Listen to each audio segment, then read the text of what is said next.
Hello, dear viewers. I warmly welcome you to today's episode in our series Natural Medicine. I'm very pleased that today I'm allowed to do an episode with you, dear Joshua Coburg. Hello, Rafaela. Thank you for having me.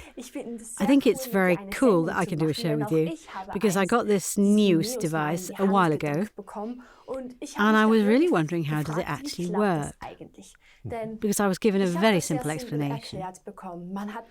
You have this News device and it touches your skin and it secretly talks things into your head, and then you'll learn everything that it says all automatically. I find that a bit creepy too. And now I ask myself, how does it actually work that you can learn something via your skin? Well, it's actually often the case that people are initially confused when I tell them about this. You can hear through the skin. How is that supposed to work? Will I even notice it then? Maybe I start by explaining learning in a classic way, how learning works, and then we can transition to how it works with the news, because then the principle of action actually becomes clear very quickly. Yes, great. Well, as I now know from school, it was always like this. For example, you have a list of words, and then you have to read through it 1,000 times, repeat it somehow, and then at some point you know the word. Not such a great way, but you get used to it. But can you describe it in any other way? Sure. So I would actually take a step backwards to how we learned our mother tongue as a child, because in school we actually already have a negative connection. When I say at school, I somehow have to repeat the vocabulary 1,000 times and then I get a bad grade because I didn't do it. All of this isn't filled with such good feelings.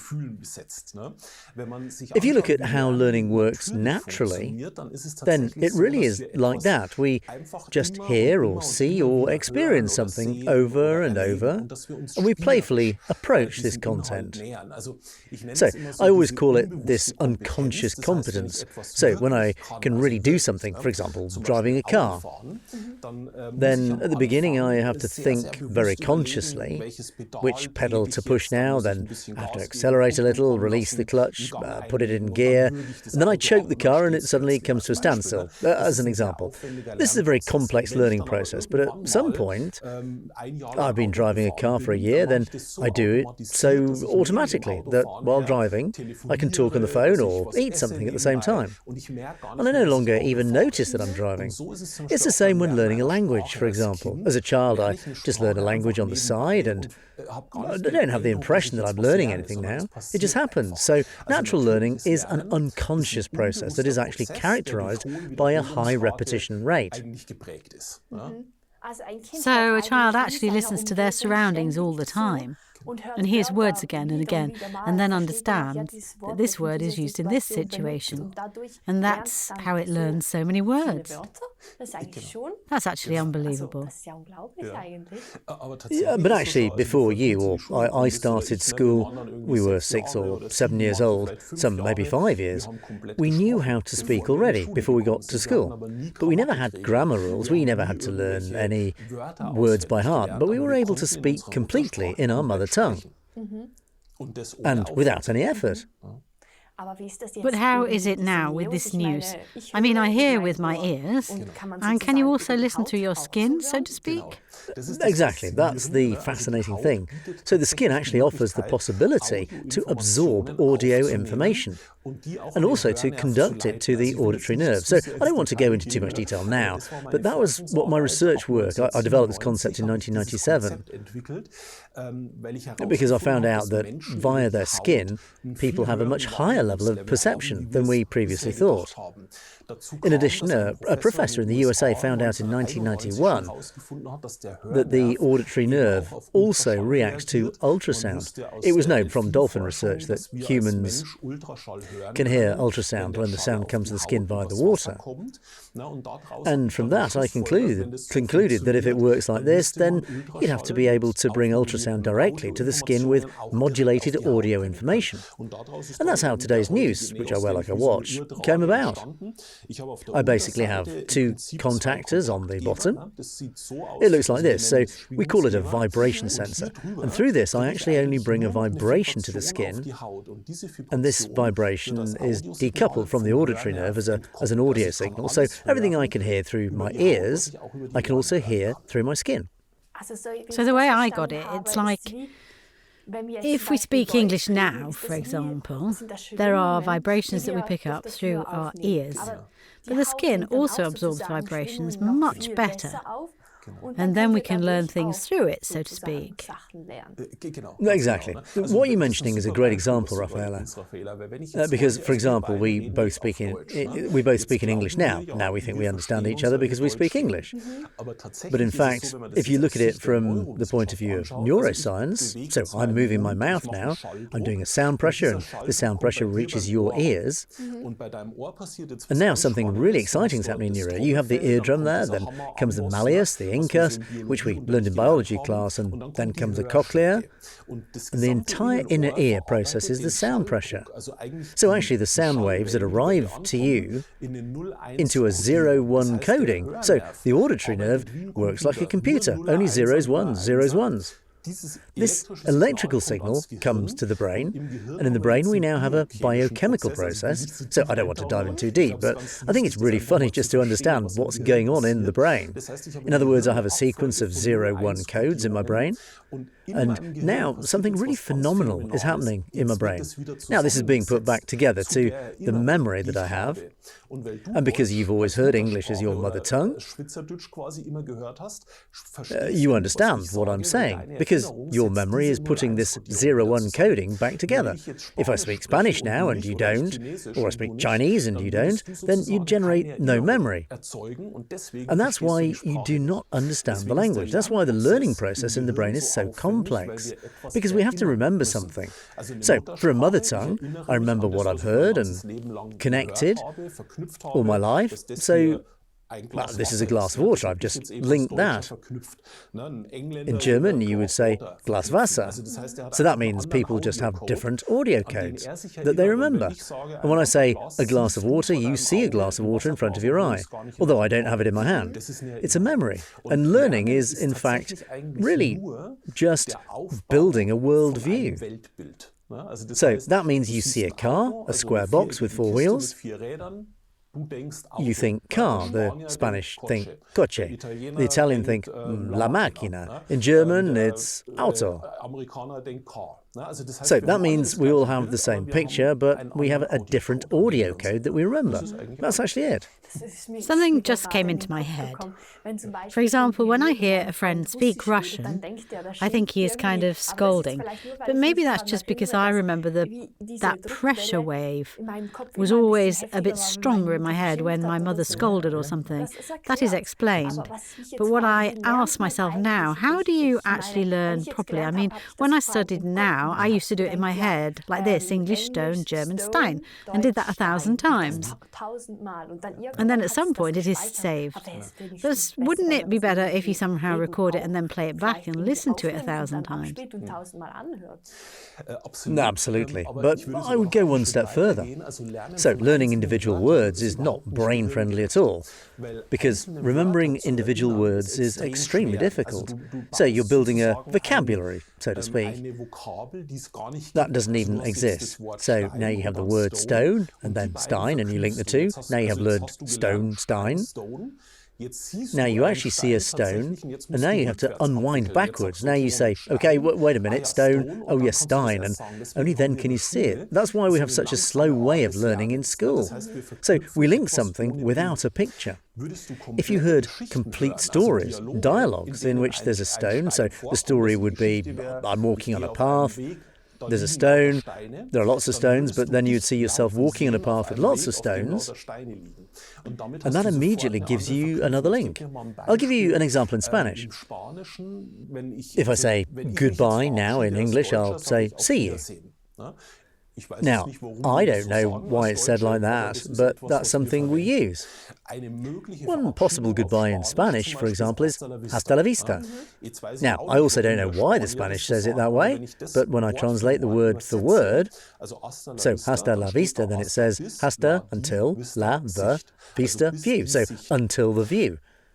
As I said, I have no idea why the Spanish say that, but when I see the farewell in the context of a story, then I hear hasta la vista and read below it, word for word, until the view.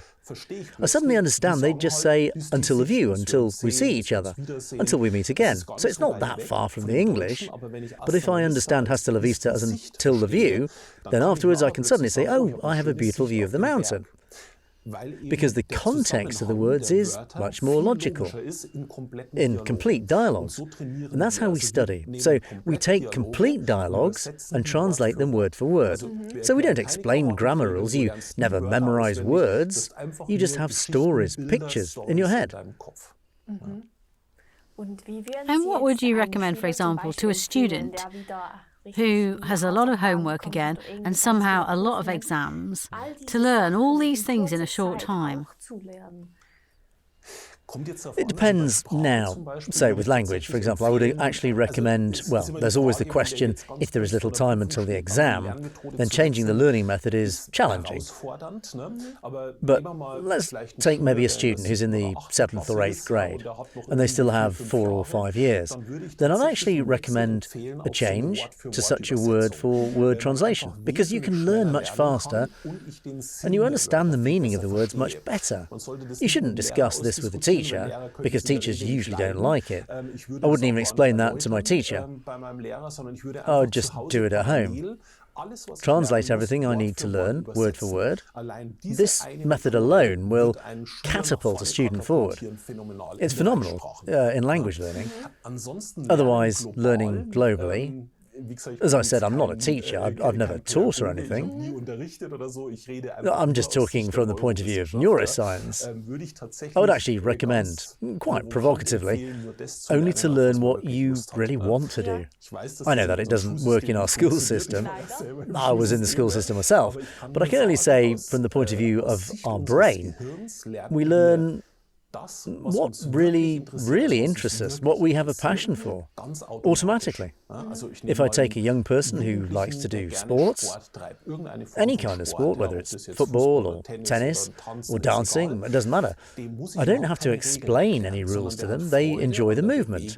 They go into the group, look at what the others are doing, and assimilate that. So they look what they're doing and copy it. And that is real learning. Learning is always a copying process. What just occurred to me now, I keep hearing that there are people who learn faster and some who learn more slowly. But does that really exist? Or are there just people who are interested in things that the math teacher talks about, for example, and some don't? So there are actually faster learners and slow learners. So these two groups, so from a purely neuroscientific perspective, they do exist. It has something to do with building synapses. However, it's not that one has an advantage and the other has a disadvantage. You just have to understand that. For example, I'm also someone who learns slowly and has always felt disadvantaged because of it. So I always thought I had no talent for languages or things like that. But the funny thing is, when someone learns slowly, they just make other connections than those who learn quickly. So the slow learner has a curve that slowly rises, but has a long level of ability to repeat it. So that means they remember things longer. Someone who learns quickly will also tend to forget more quickly. So if I learn quickly, I have the disadvantage that I have to keep it. When I learn slowly, I have the disadvantage that I learn more slowly, but the advantage that I keep it longer. And neither is good or bad. What I also ask myself, you can't just learn languages with the news, but also play other things on it. And I would like to hear more about that. So I heard it can make you feel more satisfied or something like that. I listened to the last show and found it very interesting. So you can also run an audio file on there that makes you feel happier? Or could you tell me more about it? Sure. So you can use it to learn real learning material like languages, but you can also use it to change the way you view the world. It looks like this. You make a conscious decision and say, okay, I want to be happier. Then the first question would be, where do I feel unhappy? So that means I would first have to reflect on myself on the conscious level. Maybe it makes me unhappy that I don't have the right job, or a relationship makes me unhappy, or that I'm not performing as well as I want to be. And the exciting thing is, when I've reflected on that, then I can play a so-called mental training with the news, with which I can change my point of view, so form my character. For example, that I would think about what would make me happy. Then I take 6, 7, 8 core sentences and I actually program them. So that means I hear exactly what makes me happy with a high repetition rate and start to align my thought construct in the direction of happiness and contentment. So you let your body listen to the things that make you happy. For example, the beach or something. Exactly. There are such possibilities that you feel like you are on the beach, even though you're not there. You can just build memories of it, and your body will resonate with it. Well, I'll put it this way. A person who's at rest, who is happy, can actually cope with themselves in almost every situation in life. Someone who is dissatisfied and unhappy always has resistance. So let's take an example. You hurt your foot and can't go out into nature for a week and can't walk. Then there's the possibility I'll be a little unhappy about that and I'll pity myself and whine. Then my environment will be annoyed because I'm so annoying. Then it's a chain reaction. Or I think about what could I do with the week? And maybe I've always wanted to read those 4 books that I can read in this week when I can't move. And that would be purely a point of view. And this point of view I can support very strongly through news because a very large part of our thought structures is completely unconscious.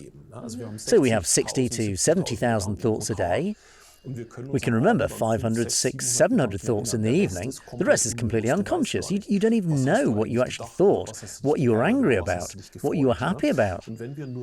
And if we only manage 51% with a positive orientation, our whole life will change. So it's not about becoming a person that fights for positivity, but simply to say, I always have a bit more positive feelings than negative ones, because negative feelings are a part of us. A little side question. So if you only hear the happy things all the time, I mean now, for example, what makes a person happy may be being on the beach somehow, and that's when we were happy in this country on vacation or having a happy family. You hear that all the time, but you don't have it. Doesn't this get somehow depressing in the long run, or does it work in the long run? That it still makes you happy because you dream, so to speak, or keep hearing about it, but you don't have it? Well, it would actually be the case that we tend to use sentences, for example, that move me on the inside. So, for example, I'm grateful. One could also talk about vacation and hear that with the news, but it wouldn't necessarily be the goal, because everything on the outside, or, well, the other way around. I'll start differently. Everything that can be fulfilled on the outside will cease to be attractive the moment it is fulfilled. So you know it. You somehow dream, what do I know, for a year about the new cell phone or the new shoes or the car that you really want to have. And as soon as you have it, after 2 weeks, it's actually not that sexy anymore. Then it's suddenly normal to have these shoes or the cell phone. And everything that really aligns us permanently with ourselves is an inner attitude. So, for example, I can forgive, I can accept myself for who I am. So these things that would be mental training, and you can use sentences for this. Let's take an example. If one of the sentences were, I rest in myself, or I am calm, then the appropriate picture could be when you once sat on the beach and really were rested in yourself, enjoying the waves. That would be the link to such a beach. But then, before you take the sentences in, you probably have to think about when you are rested, right? So that you can remember it again. Not just any sentences. Exactly. They have to be worked out consciously. Exactly. So it's not a lot of work if you now say you have 10 sentences. It usually takes 20, 30 minutes to link them with such a feeling. So let's say I'm calm and your feeling is the picture on the beach. Then you only have to think about it once. Maybe write it down. And every time the news repeats, I am calm, without you hearing it, the feeling arises in you that you had on the beach back then. That's the kick. Can this news also help against sleep problems? So I calm down, I forget the day and go to sleep or something? Exactly, absolutely. Also through mental training.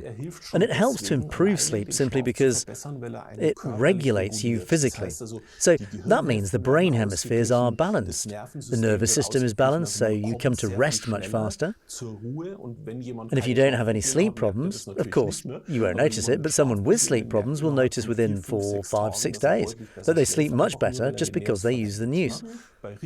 If it's a real problem, we even have a mental training for it.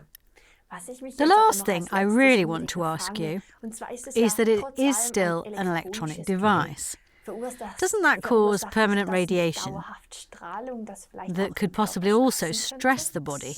Very good and very important question. Thank you very much for that. Indeed, it is a concern that many have, but there is no radiation coming from it. But what we do, we have an integrated audio player, and the 2 vibrators on the back just have a contact vibration, so they vibrate like a loudspeaker, only in a slightly higher range, so in the ultrasonic range, but is 100% body compatible, has no electric smog by having only a vibration. On the contrary, we're actually shielding against electromagnetic pollution. It's a very, very exciting topic. Well, I still think it's very cool that you can simply remake your environment. So you don't actually have to go abroad to learn a new language. You can somehow take it in through the audio that plays continuously. Exactly. It really is comparable. So you're now at an age where a lot of young people nowadays sometimes go abroad for a school year or something. Our daughter too. She went to the USA at the age of 16 for 10 months. And the exciting thing is that, as you're saying, someone who just lives abroad for 3 or 4 months, provided they live in a family there, will be fluent in the language after 3 to 4 months. But they fail to be fluent in the language in 10 school years. And that's simply because you hear the language all day if you live with a family.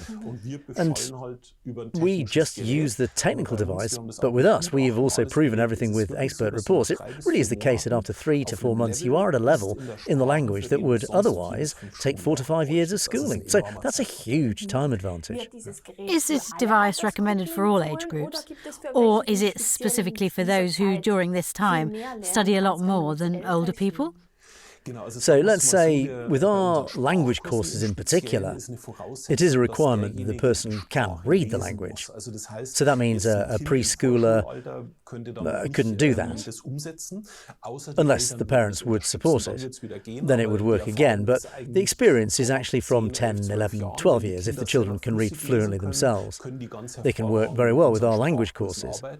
For mental training, we even use this through midwives when preparing for birth, so it can actually be used at any age group. As I said, for language courses I have to be able to read my mother tongue so that I can link it up, but we do mental training with small children as well as with people aged 80 or 90. Now, one last question, because unfortunately we have almost no time left, but in theory, could pregnant women also have that near their belly, so to speak, so that the child already absorbs many more of these vibrations? So they'll certainly hear their mother speak too, but that would allow her to speak a lot more. And I mean, if, for example, the mother is German and perhaps carries Spanish with her, the child could already be born and may be able to speak Spanish and German much faster. Well, we actually have mothers who have already practiced this. However, one has to say that listening to the language passively, even in the womb, does indeed lead to perceiving the music of the language.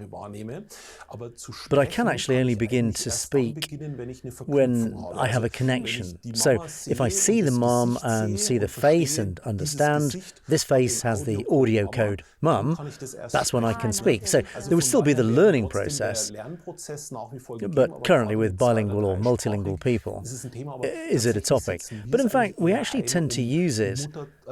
For example, if a mother is very stressed or has to lie down 8 weeks before the birth, then you can simply soften the tissue there medically, for example, and so on, and relax the child too. That's why we mainly use this in preparation for the birth. Wow, I think it's really cool and really exciting, and actually everything makes a lot of sense.